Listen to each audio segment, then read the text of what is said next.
Last part. এই পার্টে হচ্ছে অ্যাডিংস এবং হেল্প, এই দুটো পার্ট আমাদের বাকি আছে। বাকি সব কিন্তু আমরা পূর্বের ভিডিওতে দেখেছি। আপনারা যদি সেই ভিডিওগুলো দেখে না থাকেন অবশ্যই দেখে নেবেন, তাহলে বুঝতে সুবিধা হবে এবং পাওয়ার পয়েন্ট কীভাবে সহজে আপনারা ব্যবহার করতে পারবেন সেসব আপনাদের একটা ধারণা আসবে।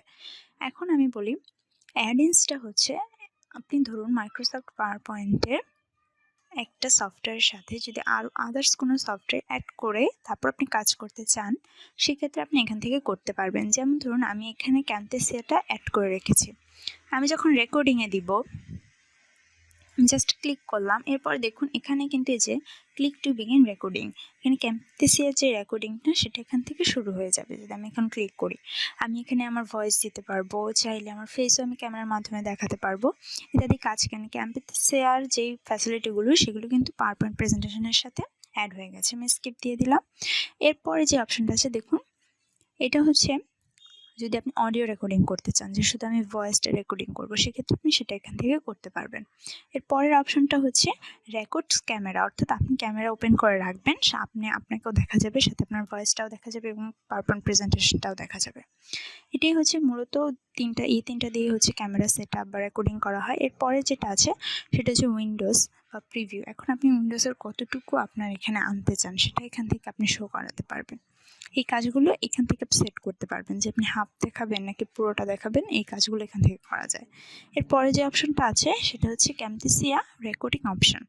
এখান থেকে ক্যামথেসিয়ার যে রেকর্ডিং বা ক্যামথেসিয়ার রেকর্ডিংয়ের যে কাজগুলো সেগুলো আপনি এখান থেকে করতে পারবেন বা সেট আপ করতে পারবেন।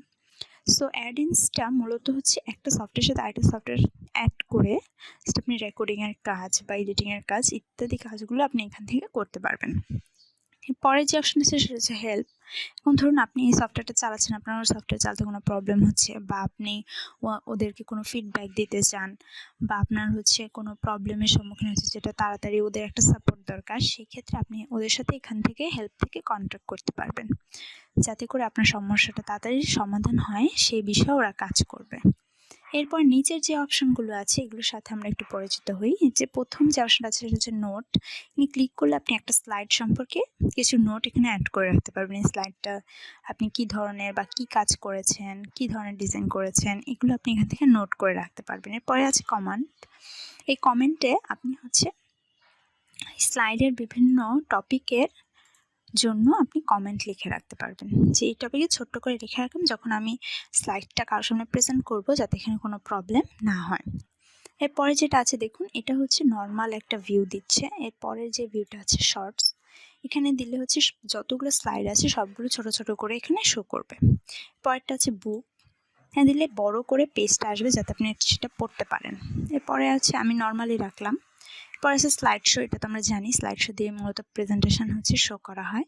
এরপরটা হচ্ছে জুম ইন জুম আউট, অর্থাৎ স্লাইডটাকে আপনি চাইলে অনেক জুম করতে পারবেন, দেখুন, তারপর অনেক জুম আউটও করতে পারবেন, পিচ্ছি করে ফেলতে পারবেন। সো আমি হচ্ছে এখানে ৭৩টা আমার পছন্দ হয়, তো আমি এটা ইউজ করি। তো আশা করি সবাই বুঝতে পেরেছেন, এটাই ছিল হচ্ছে লাস্ট অ্যাডিংস এবং হেল্পের কাজ। তারপরে যদি আপনাদের কোনো সমস্যা থাকে অবশ্যই আমাকে কমেন্ট বক্সে জানাবেন।